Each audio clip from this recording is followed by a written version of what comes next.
Anda masih di Sportcast Nusantara TV. Bung Ropan, karena kita tadi janji mau bicara timnas, walaupun pertandingan masih lama ya.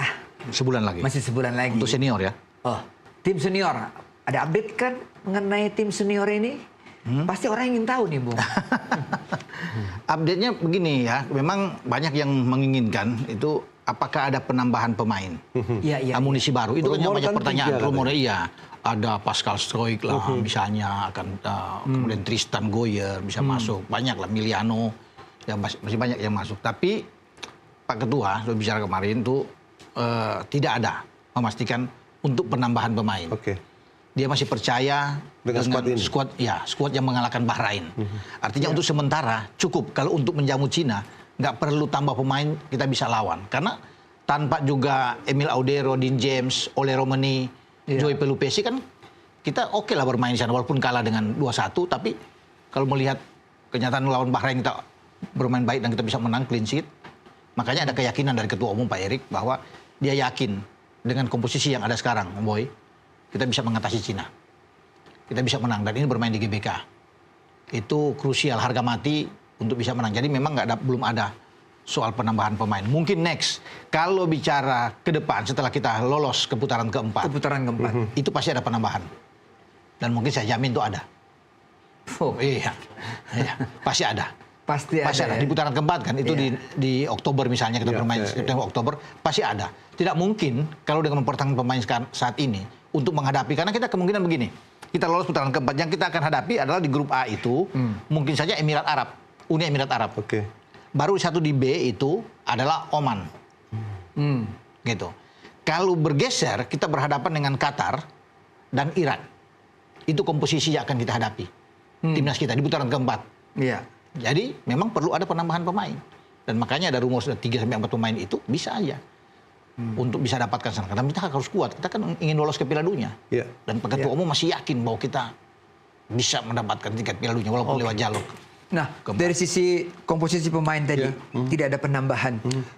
Coach Supri melihatnya dari hasil pertandingan melawan Bahrain yang kita menang dengan komposisi dan juga skema yang dibuat oleh Kluivert, Bung Supri melihatnya ini masih sangat solid untuk kita menghadapi pertahanan di lini pertahanan, kemudian di tengah dengan penambahan Pelupesi sebenarnya sudah menjadi kolaborasi pilihan yang tepat ya. Apalagi kan kemarin Pelupesi waktu kita dikalahkan oleh Australia tidak dimainkan. Tidak mainkan, betul. Dengan adanya Pelupesi kan jelas bahwa peran kinerja dari Tom Haye terbantu. Karena kan si Nathan kan bukan tipikal seorang destroyer, bukan tipikal nomor 6 yang mampu memutus alur serangan lawan. Pelupesi bisa menutup itu semua.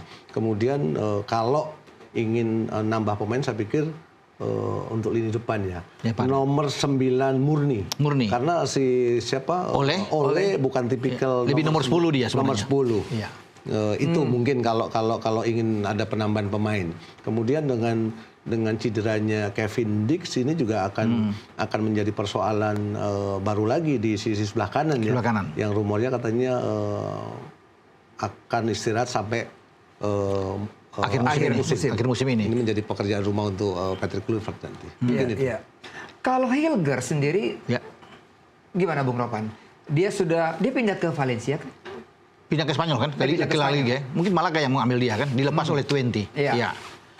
Kalau bicara Hilgers ya dia bukan tidak mungkin akan dipanggil lagi untuk bisa masuk. Tapi kan di tengah itu sudah ada, kemarin kamu lihat dari kekuatan kan Jai Ises, Rido bersama Yasin Hamner pasti akan dipertahankan. Dan Kluivert sudah lihat dengan mata kepala sendiri bahwa tiga ini kuat untuk bisa bermain di sana kan. Dan sudah terjawab dengan baik. Mereka punya cara bermainnya sangat bagus di belakang ya, tiga-tiganya oke. Kalau gitu solusi untuk ketidakhadiran Dix misalnya sampai menjelang lawan China tetap belum fit. Apakah Emiliano di situ atau ada? Enggak, akan Sandy kan. Sandy Walsh. Jadi ada dua sementara sini, Sandy Walsh atau Emiliano Reinders. Ya. Liano Reinders ya akan bermain sana. Walaupun Jakob Sayuri tadi bisa bermain di sisi ini, tapi Jakob akan dipanggil. Ya saya berpikir dia akan dipanggil karena punya grafik yang sangat oke, yang sangat bagus, konsisten. Ya, dia sama Egy mungkin akan masuk. Karena Egy kan sebelumnya dipanggil juga Egy, tapi karena dia cedera lawan Bahrain kan dia tidak dipakai lagi, dicoret lagi. Tapi untuk lawan Cina, 2 ini pasti akan diambil. Iya, menarik kalau berbicara Egy akan kembali dipanggil ya, karena memang secara visi bermain dia mampu untuk menjadi wall. Iya. Ini akan sangat dibutuhkan untuk membantu kinerja lini depan kita gitu loh. Iya. Nah, Yakob Sayuri, pelatih Bojan Persib aja memuji luar biasa. Ya. Karena dulu bekas di PSM ya. Betul. PSM. PSM ya. Dan kinerja Sayuri bersaudara memang luar biasa ya. Konsisten dalam musim ini. Kemudian juga bagaimana kemampuan presentasi defense mereka juga bagus. Produktivitas mereka juga untuk seorang pemain belakang juga sangat tinggi ya. Artinya kan perlu kita apresiasi bahwa seorang Yakob ataupun Yance mendapatkan tempat lah untuk di kualifikasi World Cup. Iya. Ini pemain penting yang membawa PSM juara kan karena ada Yakob sama Yance. Dan salah satunya saya berani mengatakan bukan mengecilkan pemain-pemain Malut yang lain. Peran Sayuri bersaudara di Malut luar biasa. Iya, itu benar tuh. Luar biasa. Ya kita lihat pertandingan melawan Persib bagaimana pergerakan dari Yakob. Iya. Dia punya kecepatan, punya read game yang bagus dan bisa bermain di 2 posisi berbeda, bisa bermain di flank dan bermain di belakang. Ketika Ciro meninggalkan Persib, berani untuk membeli Yakob atau Yance. Udah ada kode-kode. Harganya pasti mahal. Tapi minimal meningkatkan value pemain-pemain kita. Pemain kita diangkat lah, terangkat. Nah, Bung Ropan, kalau putaran keempat sistemnya seperti apa? Apakah ada home and away atau bagaimana? Nah, berkembang terakhir rumors bahwa AFC itu akan merubah formatnya, regulasi yang ada. Kalau di awal ini kan semua peringkat 3 dan peringkat keempat itu nantinya di A, B, C akan 6 tim itu dibagi 2. Masing-masing grup. 2 grup berarti? Iya, 2 grup 3-3. Juara saja yang lolos untuk mendampingi 6 tim yang di putaran ketiga ini lolos kan? Iya. Kan peringkat pertama, peringkat kedua di grup A, B, C lolos.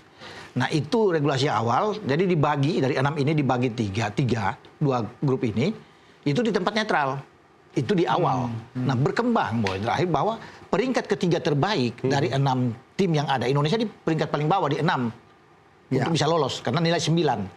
Di atas itu Uni Emirat Arab di grup A 13, Irak 12, baru Oman 10, Arab Saudi 10, Qatar 10. Indonesia 9. Iya, kalau dipilih Uni Emirat Arab dan Irak menjadi tuan rumah kan tidak fair ini.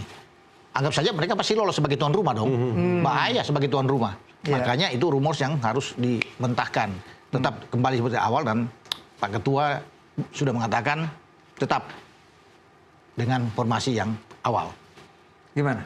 Ya artinya kan dengan adanya regulasi penambahan klub atau tim bisa terlibat di World Cup, artinya kan memberikan kesempatan kepada negara-negara kecil untuk bisa berpartisipasi. Dengan regulasi yang sudah dicanangkan dari awal kembali ke aturan awal, saya pikir akan menguntungkan, memberikan peluang kita juga untuk bisa lolos kan. Iya, kalau bertanding tempat netral dipilih kita bisa lolos, tapi kalau sudah yang 2 tadi sebagai tuan rumah yang terbaik, rugi kita. Sulit menguntungkan mereka. Yang rugi adalah kita. Makanya tidak boleh itu terjadi. PSSI harus lawan itu sesuai kembalikan. Tapi kan ini kan rumors.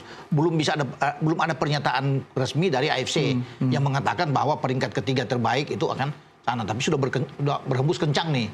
Nah, tapi saya tertarik dengan pernyataan ketum. Kita lolos putaran keempat nih. Ini saya sih semua orang pasti lolos langsung, tapi ketum seperti berbicara atau banyak orang bicara bahwa putaran keempat. Beliau melihat secara realistis, kalau putaran langsung lolos ini sulit, seperti menunggu sebuah keajaiban kan. Karena 13 poin Australia itu cukup butuh 1 menang, aman. Mereka akan menjamu Jepang di saat kita akan menghadapi Cina. Kalau mereka menang melawan Jepang, lolos langsung. Iya. Atau kalau mereka imbang lawan Jepang, imbang lawan Arab, ya mereka pasti lolos 15 poin kan. Kalaupun kita menang 2 kali dengan sama 15 poin, kita kalah secara head to head dengan Australia dan kalah gol, kita kalah banyak sama mereka. Jadi sulit. Makanya beliau Pak Ketua Umum memilih untuk lolos di jalur keempat. Dan itu sah-sah aja. Kalau beliau sudah yakin, karena keyakinan itu kan kita cukup mengalahkan Cina. 3 poin itu penting lawan Cina. Untuk membuat kalau Arab dan Bahrain imbang, aman kita. Minimal peringkat keempat dapat. Makanya Pak Ketua bilang keempat paling enak untuk masuk ke sana. Walaupun memang lawan-lawan kuat. Tapi biasanya kan tim Indonesia kalau ketemu dengan tim dari Asia Barat atau Timur Tengah kan kuat. Yes. Bagus. Dibanding dengan ras kuning. Nah, itu dia. Dibandingkan Jepang, Korea. Pertanyaannya kenapa seperti begitu? Coba Supri. Kembali lagi bahwa kultur itu kan juga menentukan bagaimana game plan cara main dari sebuah negara ya. Ya. Asia seperti Korea tidak hanya memiliki kemampuan fisik secara bagus, tapi mereka juga kiblat mereka juga sekarang udah ke Eropa semua. Kemudian juga dari sisi stamina juga sangat menunjang mereka. Postur mereka juga sangat ideal. Tapi kalau tim-tim dari Arab, mereka posturnya tidak terlalu jauh dengan kita. Ya. Cara bermainnya dengan bola-bola pendek, dengan kecepatan pun tidak jauh dengan kita. Kita masih ingat bagaimana kita mampu mengalahkan Bahrain, ya kan? Ya. Dengan pressure, dengan game plan yang di era modern sekarang sudah kita pahami bersama, toh nggak susah gitu loh. Artinya kita harus berani untuk mendominasi, mengontrol, terutama lini tengah. Dan terbukti di GBK kita bisa menang, kemudian bermain away juga kita mampu menahan 2-2. Contoh paling konkret susah melawan ras kuning ya ketika kita dibantai U17. Iya. Sama Korea Utara. Selama ini kan kita tidak pernah berpikir Korea Utara negara dalam tanda kutip yang bisa dikatakan tertutup, tapi mereka juga mengembangkan youth development-nya dengan sangat baik. Game plan mereka juga mereka jalankan dengan luar biasa. Bagaimana militansi, bagaimana etos kerja yang mereka peragakan selama 90 menit, itu sangat menyulitkan pemain-pemain kita. Gitu. Dan kita memang kuat menghadapi tim Arab ya, tapi lawan seperti Jepang kan kita sulit. Di GBK aja kita berdua nonton kan, Boy.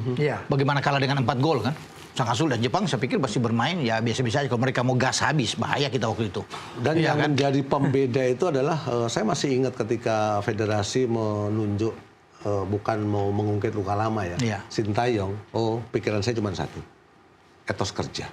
Iya, betul itu. Itu yang membedakan. Oke, Coach kita break lagi, Bung Ropan. Kita kembali setelah pariwara berikut ini, tetap di Sportcast.